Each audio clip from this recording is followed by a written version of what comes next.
So sa mga nabitin kahapon, eto, may konting pasilip din tayo. At kung maaari, ayan, ipapasilip ko na rin sa inyo. Pero pasensya na po, hindi ko po talaga may bibigay muna yung sukat for the meantime, no? So ibibigay ko rin sa inyo yan sa mga susunod na mga videos natin. Pero for now, so cross cuttings tayo, braces, na kung saan chinecheck namin lahat. So ito na yung face niya, okay, harapan niya. Kasi ito yung lagi nyo nakikita, yung pinakaharap ng WS Turbo natin. So ito mix ng version 1, version 2. Tingnan nyo naman kung gaano yung details. Diba? Yung mga maliliit na details na to, yan ang mahihirap gawin. O kaya yun yung magtatagal na gagawin dyan. Pero overall, okay naman na.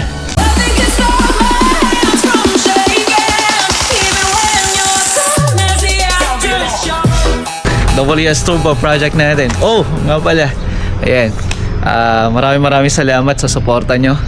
10k followers na tayo sa ating FB page, The Alan Pro Audio. Ganito yung feeling nung nag-i-start din ako sa The Alan Build Race. Na kumbaga, hindi mo nararamdaman na, ayan, 10,000 followers na pala tayo. Kasi naging active ako last December lang. December, if I'm not forgotten, nagkuliga.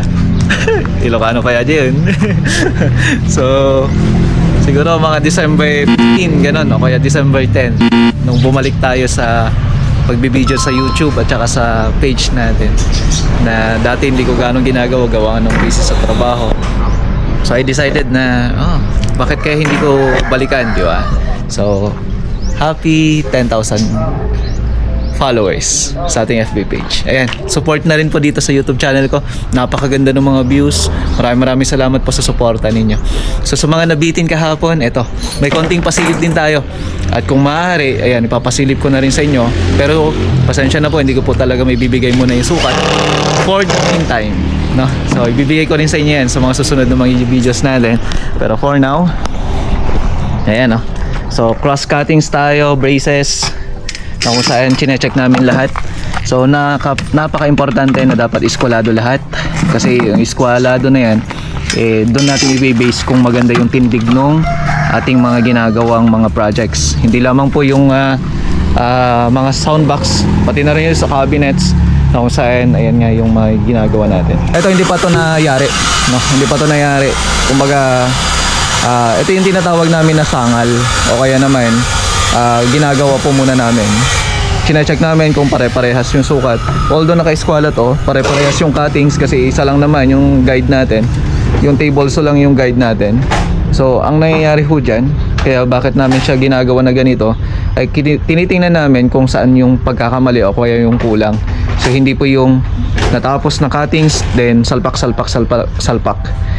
So, yun po yung ginagawa namin. Bali, may mga kailangan lang kami i-consider to make sure na mas maging maayos yung paggawa. Abangan nyo to dito sa videos natin, mga kamusta, at kung ano yung importansya ng pag-iiskwala. So, yan po yung mga ginagawa natin ngayon, at konting pasilip na rin. Papakita natin sa inyo mamaya yung gagawin natin at kung ano nga ba yung itsura ng WS Turbo dito sa may frontage niya. So, yan po muna ipapasilip ko sa inyo mamaya, mga kamusta. Ayan, no? So, lahat. I-check natin kung tama ba yung cutting. So, ito medyo naka-angle na to, no?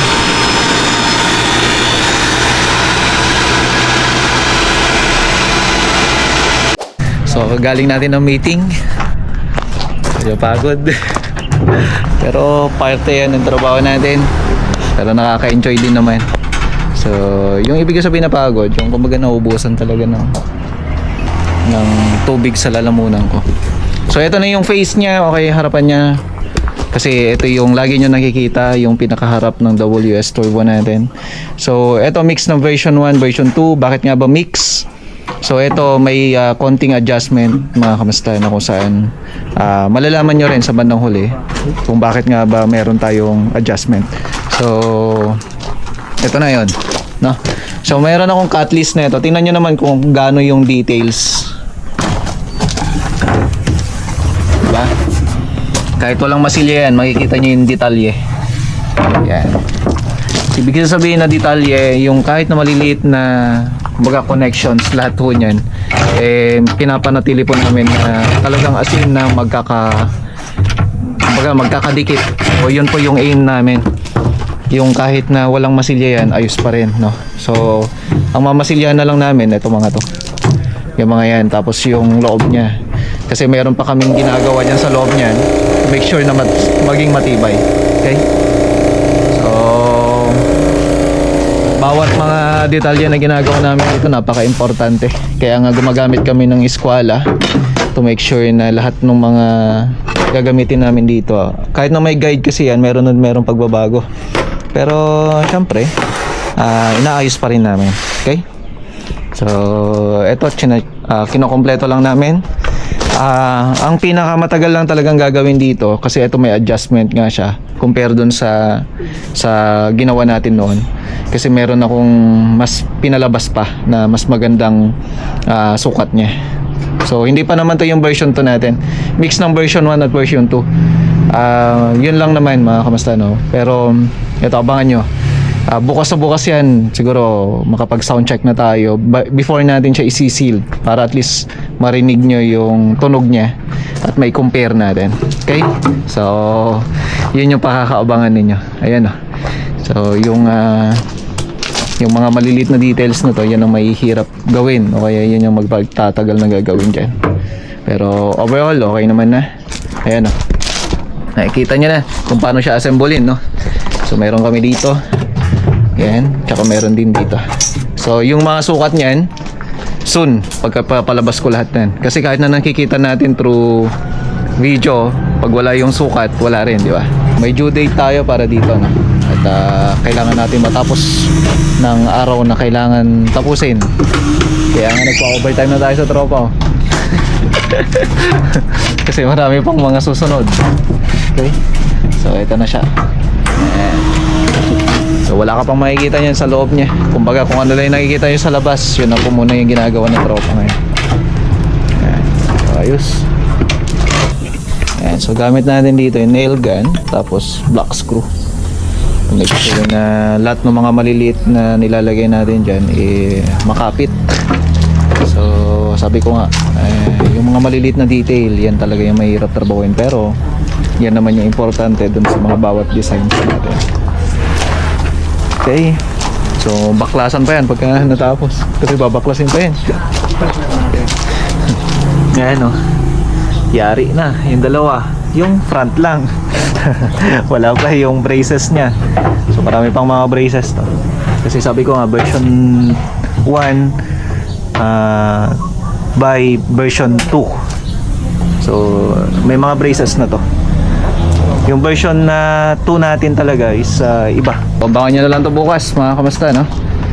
Panibagong episode tayo ulit. Ito mabubuo na yan bukas. At ang matagal lang dyan, yung braces lang naman na, kasi marami pang mga braces yan, lalo na sa loob. Kaya nga hindi rin basta-basta na. So bukas masisimulan na rin yung pagpipintura natin. Masilya, pintura. Kasi bago natin tayo close lahat, mapipinturahan yan. Yes. So, kita-kita tayo ulit bukas mga kamusta. Maraming salamat sa inyo. God bless.